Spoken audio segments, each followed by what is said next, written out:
할렐루야. 오늘도 새날은 밝아왔습니다. 새벽 기도 시간 우리에게 주신 말씀은 마태복음 강해설교로 13장 47절 말씀부터 드리겠습니다. 어제 새벽에도 말씀드렸습니다만은 47절부터 52절까지 말씀에서 그 내용은 그물 비유와 그 천국 진리를 깨닫는 그런 자의 그 합당한 삶에 대해 주시는 말씀이니까요. 은혜 받기 바랍니다.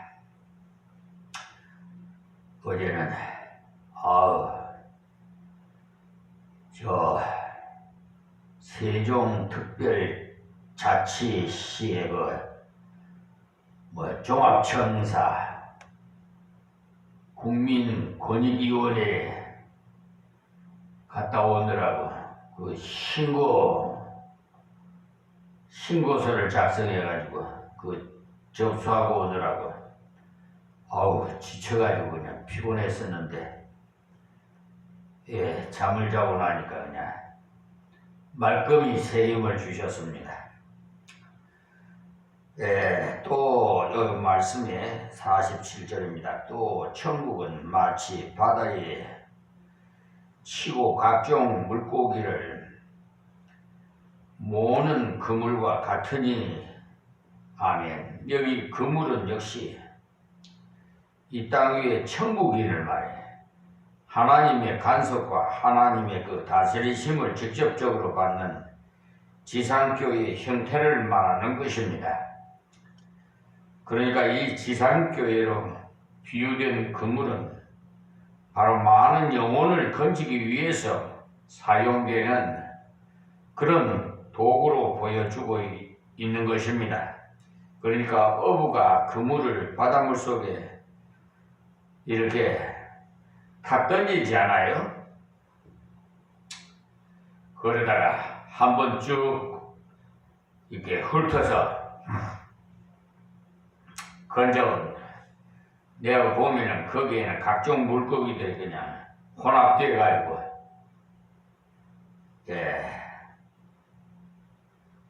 잡히게 되는데요.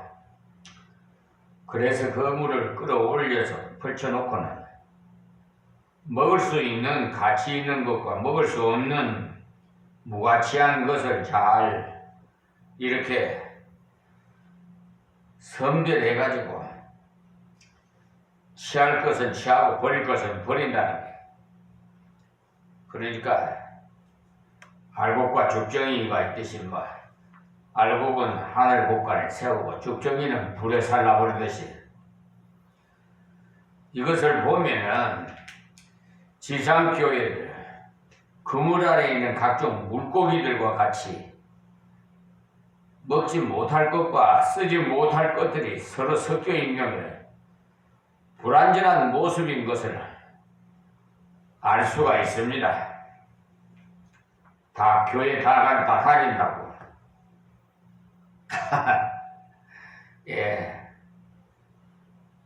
알고이 아닙니다.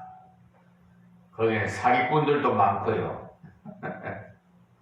세상 이방인들보다 더 악한 자들도 있어요. 아주 사단의 종도 미혹된 종도 있어요. 48절 말씀에 그물에 가득하며 물가로 끌어내어 앉아서 좋은 것은 걸어서지 않고 못된 것은 내어 버리느니라. 앞에서 천국은 마치 바다에서 끌어올려진 그물과 같다고 예수님께서 비유적인 비유하신 것을 이제는 자신이 그것을 친히 설명해 주고 있는 말씀입니다.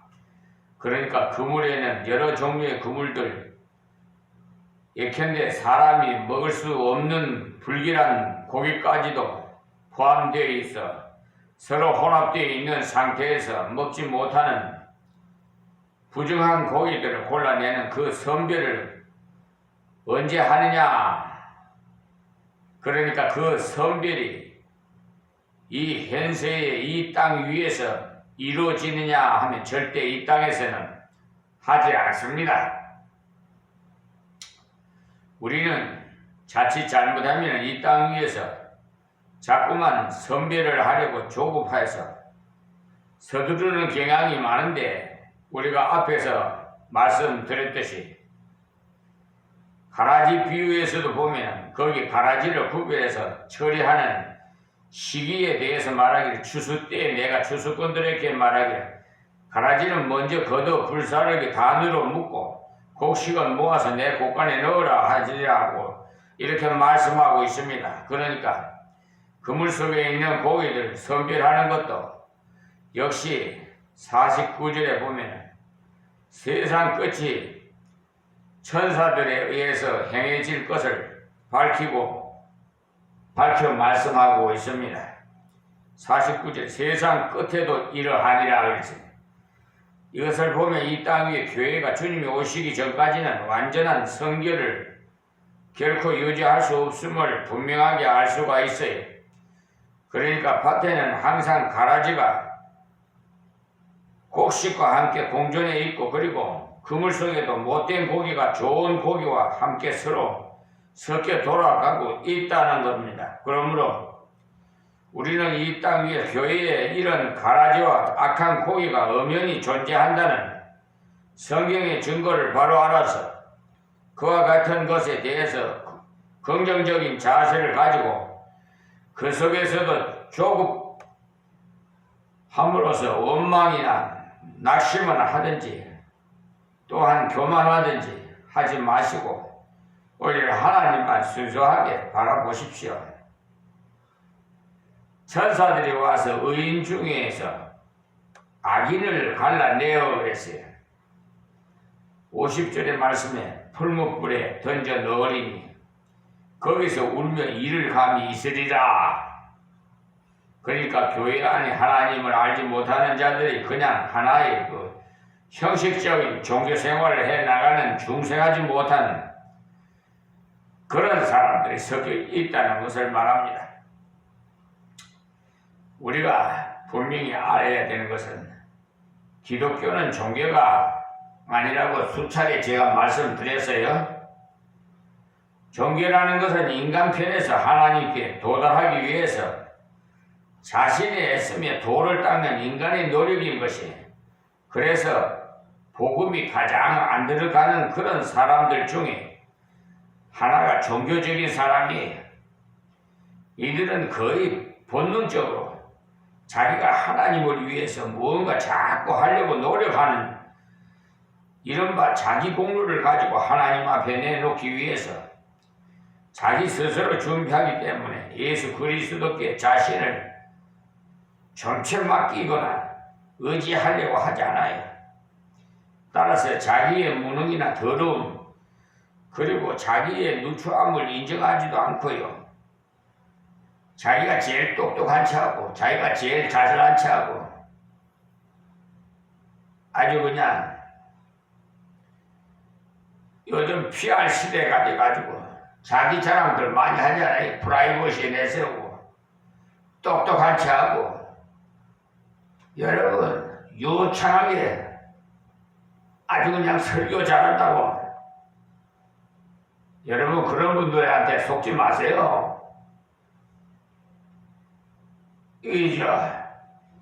오히려 가짜가 보석이 빛이 더 많이 나더라고. 아주 유창하게 보석을 사도 가짜가 더 빛이 나요.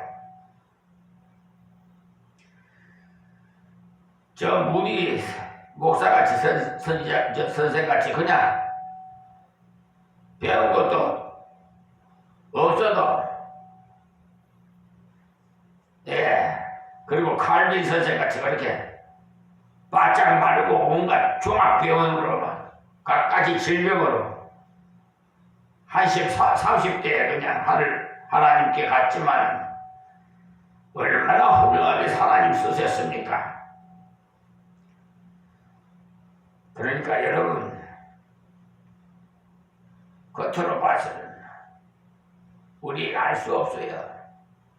그 아는 방법은 하나님 말씀과 하나님의 기도해가지고 보혜사 성령의 인도함을 받아야 영안의 눈을 열고 봐야 알지. 그냥 알 수가 없습니다.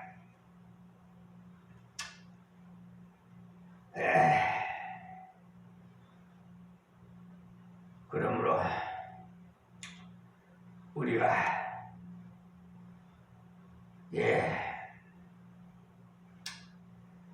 복음을 증거해서 그렇게 안 믿는 그 종교적인 자들에게 있더라도 낙심하지 마세요. 우리 신앙은 각자의 부부간이라도 가족관계든지 다 믿는 분량에 따라서 하나님 상급을 주셔요.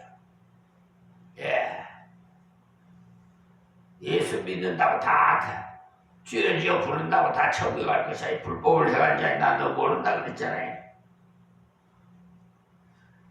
자, 그래서 인간의 전적인 부패와 타락을 믿지 않기 때문에 자기 자신은 무언가 착실한 소질이나 선행을 어느 정도 갖추고 있는 하나님 앞에서 정상적인 인간으로 착각하고 있기 때문에 이런 사람들은요,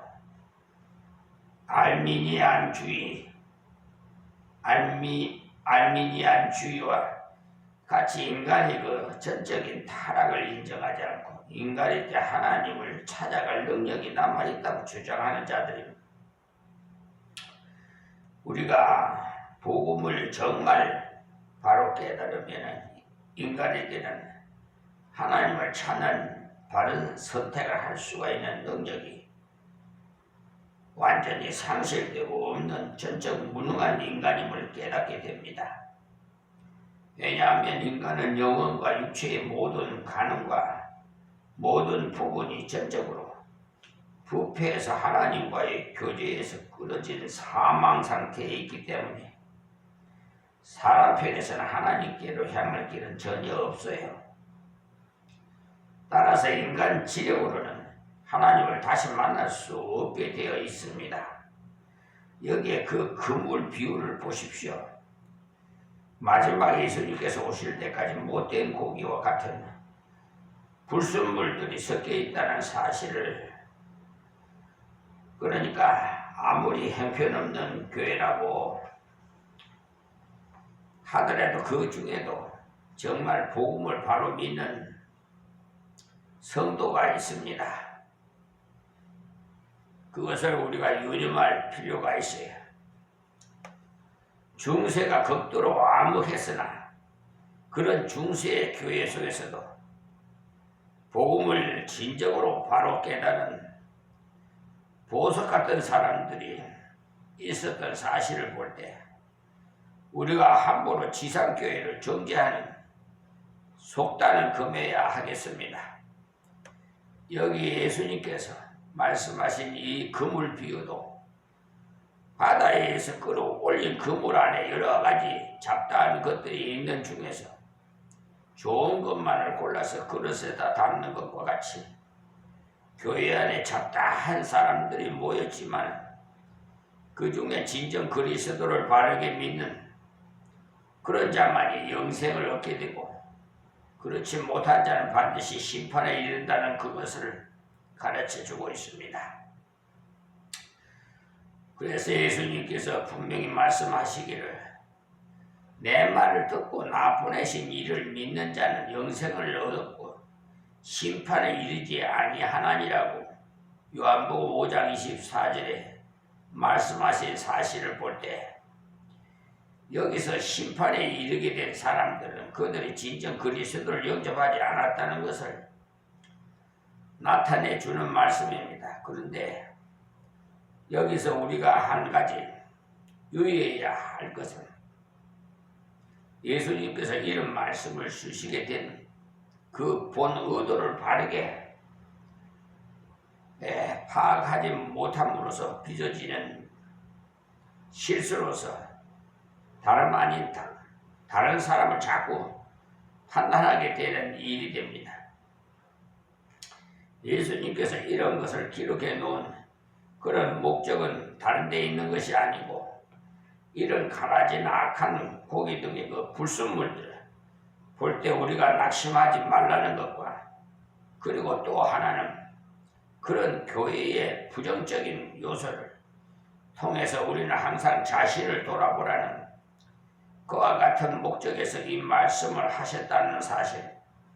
그러므로 오해하지 말 것은 저 사람이 혹시 가라지가 아니겠나, 저 사람이 악한 고기가 아니겠나 하는 그런 판단하기 위한 목적에서 이 말씀을 주지 않았다는 사실을 아십시오. 우리가 항상 다른 사람을 볼 때 판단하는 그런 시각으로 보게 되면 교회 생활에서 즐거움이 사라지게 되고 자기의 심령도 황폐하게 되고 은혜 생활을 할 수가 없어요. 그러니까 그런 것은 마지막 때 아버지가 알아서 하실 거니까 그냥 우리는 하나님만 바라봅시다. 잘 우러놓지 치우치지 마시고. 자, 51절 말씀이 이 모든 것을 깨달았느냐 하시니 대답하되 그러하오이다. 이때 예수님께서 자신이 가르치신 말씀에 대해서 제자들이 그 뜻을 바르게 깨달은지를 그렇게 확인하기 위해서 물어보시자 제자들이 그러하오이다 라고 대답하고 있어요. 그럴 때 다음 52절에서 예수님께서는 옳게 깨달은 사람은 어떻게 되어야 하는지를 말씀하십니다. 마이크가 좀 화음이 좀 맞지 않네.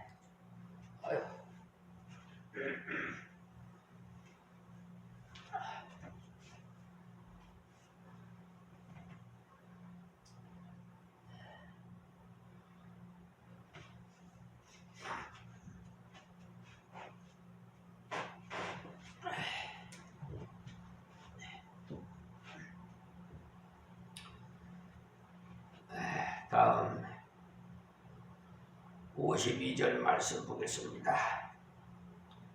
예수께서 가라사대 그러므로 천국의 제자된 서기관마다 마치 새 것과 옛 것을 그 곳간에 내어오는 집주인과 같으니라.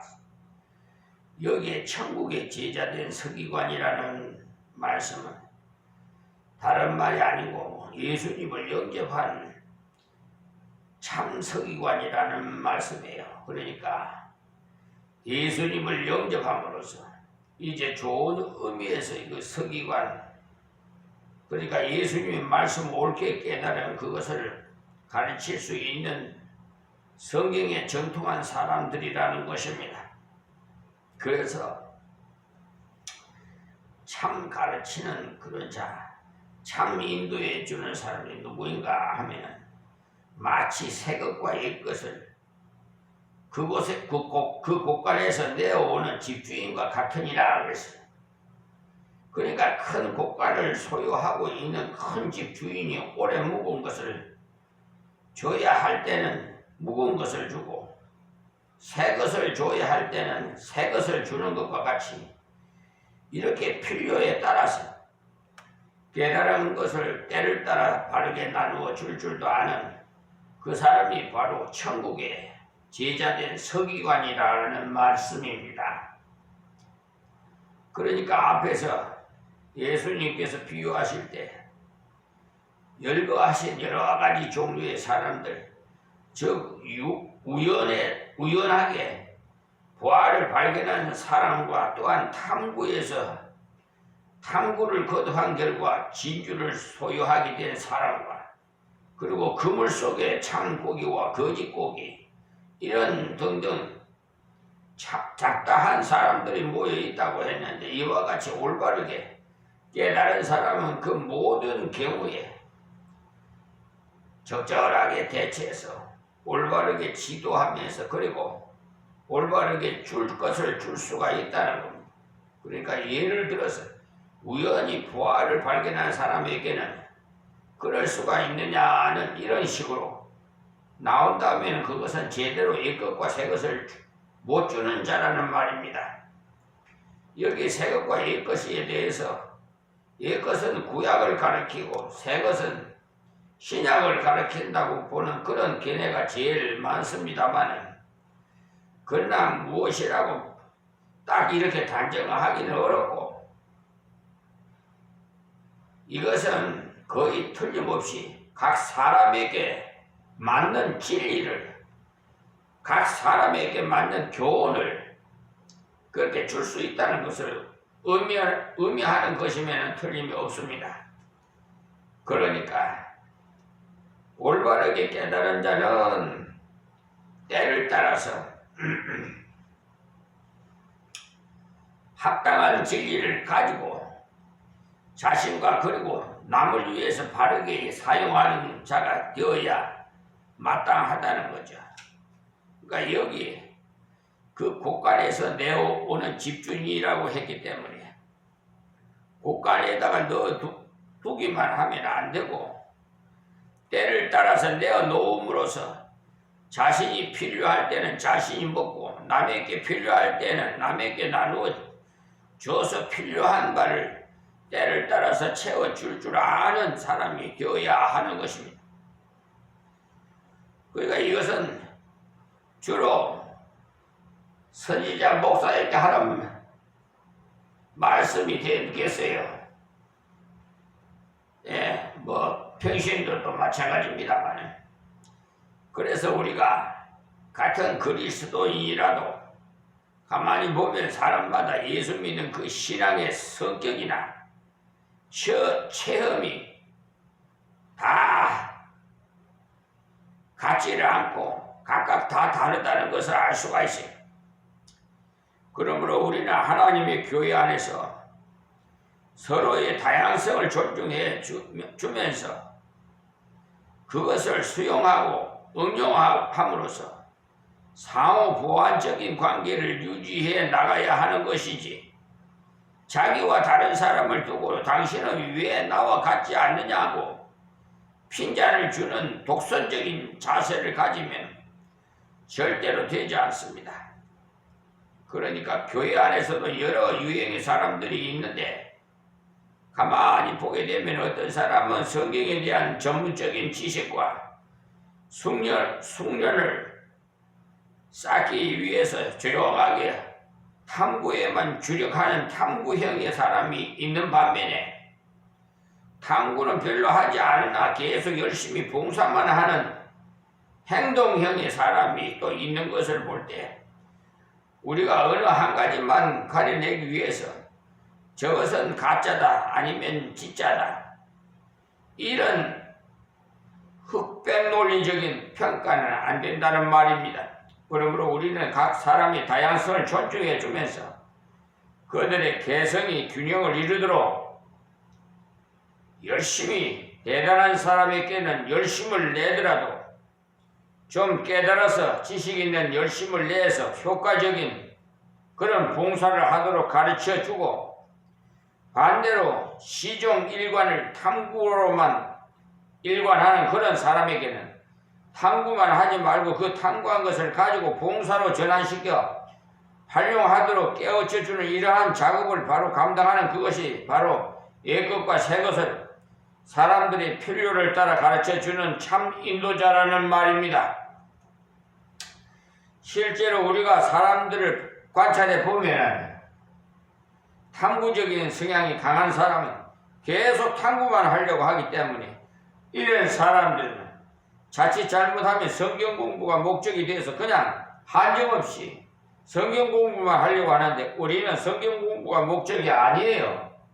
우리가 양식을 구하는 것이 목적이 되면은 안 되는 게, 양식은 먹고 그 다음에는 하나님을 위해서 봉사함으로 하나님께 영광을 돌려야만이 성경을 공부하는 올바른 목적이 되는 것이지, 그렇지 않고 밤낮으로 양식을 모아서 집에다가 자꾸 갖다 모아놓기만 해서는 안 됩니다. 이것이 탐구만 굉장히 좋아하다 보면 이렇게 성경 공부의 그 목적이 전도되기 쉬운 것입니다. 우리는 항상 탐구한 그런 것을 실천하고 순종해 나가야 되는 것입니다. 그리고 어떤 사람을 보면은 광범위한 성경 진리를 탐구하고 또 봉사를 위한 자료를 입수하고 분석하는데 철저를 기하는 그런 일은 전혀 없이 그냥 열심만 내서 일만 강행해 나감으로써 사고를 터뜨리는 그런 유행의 사람이 또 있어요. 이 사람들은 하나님의 뜻도 모르고 그저 열심히 북받쳐서, 그러니까 일을 하기 때문에 주로 남에게 정죄를 잘하는 그런 특징을 갖고 있어요. 그것은 성경을 연구하지 않음으로써 그의 봉사활동의 그 개념이 순수한 복음적인 동기에 의한 은혜의식에서 비롯되지 않았기 때문에 자기와 같이 열심히 봉사하지 않는 사람을 볼 때 저 사람은 교회에 와서 봉사도 하나 하지도 않으면서 무슨 예수를 믿는다고 하느냐, 이렇게 비판을 합니다. 그래서 이런 사람들은요, 직분을 받아도 한꺼번에 다시 분야씩, 그러니까 각각 이런 분야에 맡아서 일만 그러니까 연출하느라고 주일이면 정신없이 뛰어다니다가 월요일이 되면 녹초가 되는 겁니다. 그러니까 이런 종류의 사람에게는 하나님의 그 진리와 말씀을 자꾸 깨우쳐 줌으로써 균형을 잡아서 올바른 코스로 바로 가도록 인도해 주어야 합니다. 우리가 성경을 배우는 이유도 바로 이런 데에 있다는 사실을 알아서 하나님과의 교회에서 서로 만날 때마다 필요한 것을 나눠주므로 같이 인도해 주는 이른바 천국의 제자된 서기관이 되어야 합니다. 다음은 13장 53절에서 58절에 있는 말씀인데요. 이 말씀은 예수께서 고향에서 배척을 받으시는 내용입니다. 53절에 예수께서 이 모든 비유를 마치신 후에 거기를 떠나서, 54절에요. 고향으로 돌아가서 저희 회당에서 가르치시니 저희가 놀라 가로되 이 사람이 이 지혜와 이런 능력이 어디서 났느뇨?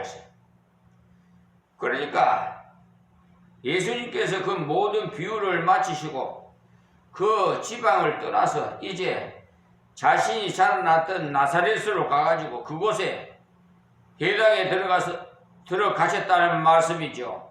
예수님께서는 회당을 이용해서 천국 복음을 전파하셨기 때문에 바울 사도도 역시 예수님의 사역하신 그런 방법을 그대로 본받아서 전도할 때 언제든지 회당에 먼저 찾아갔던 것입니다. 왜냐하면 회당에는요, 구약 성경이 늘 빛이 되어 있기 때문에 그 구약 성경을 거기서 낭독하고는 이 말씀이 너희에게 응하였도다 그러면서 전도의 포문을 쫙 열어 나갔던 것입니다. 그래서 예수님께서 고향인 나사렛에서 당도하셔서 가지고 바로 회당으로 들어가서 말씀을 가르치셨는데 주로 구약 중에도 메시아 예언서인 이사야서를 놓고 복음을 가르치셨어요. 이와 같이 예수님께서는 이 땅 위에서 사역하신 때에 특별히 인간적인 혈통이나 민족의 구애됨이 없이 오직 하나님의 뜻에 따라서 행하셨던 것입니다. 예수님께서는 확실히 혈통을 그렇게 중요하게 여기시지 않았고 또 자기 민족도 그렇게 대단하게 여기지 않으셨기 때문에 저 이방의 갈릴리 지역이나 두로의 시돈 등을 차별하지 않고 거침없이 올라가셔서 복음을 전하셨던 것입니다. 그러나 자신의 고향도 도외시하지 않으시고 거기에서 하나님의 진리를 전하셨으나 듣는 사람들은 주님의 지혜와 능력을 인정하면서도 그리스도에 의지하지는 않았던 것입니다. 그러니 나사렛 주민들이 예수님의 설교를 들었을 때 예수님께 대한 두 가지 측면에서 놀라운 사실을 발견할 수가 있더라는 것입니다. 첫째는 하나님의 뜻을 깨닫는 지혜가 놀라웠다는 사실과 둘째는 그 지혜만 놀라운 것이 아니라 그가 병을 고치시고 이적을 행하실 때 그 지혜에 부연해서 능력도 대단하더라는 것입니다. 이렇게 두 가지 측면에서 주님의 지혜와 능력을 인정하기는 했습니다마는 바로 이 사람이 이 모든 것이 어디서 났느냐, 즉 이것을 어디서 배워왔느냐 하면서 예수님을 배척했다 이 말씀이. 그러니까 그들이 예수님의 지혜와 능력에 대해서는 인정을 하면서도 주님을 의지하기를 싫어했다. 사람마다 그 자기 프라이버시가 있잖아요. 자존심이 있고. 그들이 왜 주님을 의지하기를 싫어했느냐 하면 그들은 자기들과 같은 지방에 살던 사람이기 때문에 이웃이라는 생각에서 의지할 마음이 없었던 거예요. 이것은 그들에게 인간적인 그런 선입관념이 지배하고 있었기 때문에 그러한 인간적인 선입관념이 지배하고 있는 곳에는 아무리 좋은 설교를 하더라도 들어가지를 못하고 은혜 받지 못합니다. 그래서 뒤에 보면 예수님께서 선지자가 자기 고향과 자기 집 외에는 존경을 받지 않음이 없느니라고 말씀하신 것처럼 대부흥사로 알려진 거창한 사람도 자기가 섬기는 교회에서는 워낙 설교를 많이 들어서 그런지는 몰라도 별로 대단하게 여기지 않는 것이 확실히 그런 것 같아요. 여기 예수님께서 이 말씀을 주신 것은 오고 오는 세대에 하나님의 일을 하는 사람들이 다른 데 가서도 복음을 전하는 것은 물론이거니와 자기의 가족과 친지들에게도 반드시 전해야 된다는 그것을 교훈해 주기 위함인 것입니다. 그러나 자기의 가까운 가족이나 친척에게 전할 때는 결과가 나오지 않더라도 절대로 낙심하지 말라는 것이. 왜냐하면 예수님까지도 받아들이지 않았는데 예수님이 제자인 우리들이 전할 때 안 받아들이는 것은 당연하기 때문에 그와 같은 냉대와 배척에 대해서 너무 과잉 반응을 하지 말라는 말입니다. 오늘 여기서 말씀을 맺겠습니다. 하나님 감사하고 고맙습니다. 이